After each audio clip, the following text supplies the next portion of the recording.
Opa, tudo bem, pessoal? Hoje eu vou mostrar aqui para vocês onde que fica a regulagem do freio de mão do Onix, tá? Esse daqui, ó, a gente vem seguindo aqui a alavanca do freio de mão. Esse daqui a gente precisa tirar esse acabamentozinho aqui. Eu já deixei ele solto, ele é só encaixadinho, tá? Normalmente com uma fenda, ó, aqui você puxa ele e tira. A regulagem dele fica ali, ó. Um pouquinho naquela porquinha ali, ó. Vou acionar o freio de mão aqui, você vê ela movimentando.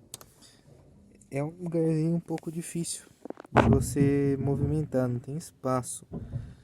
Normalmente, a gente quando vai fazer essa regulagem, a gente aproveita, a gente vem por aqui, ó. A gente tira esse acabamentozinho também que é encaixado, tá?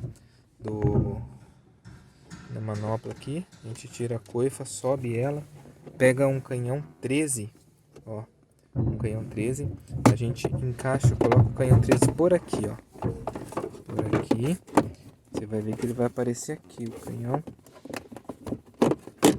só aqui um pouquinho mais difícil, mas ó, a gente coloca com a mão lá, a gente vai, encaixa o canhão e regula. Alguns carros, alguns Onix, eles são automáticos, e outros não consegue passar o canhão. Daí no caso você precisa tirar o console central ou vir com muita paciência aqui com uma chavinha 13 e virando bem pouquinho, que daí você consegue soltar ou regular. Se o vídeo te ajudou, dá um joinha aí pra gente e até o próximo.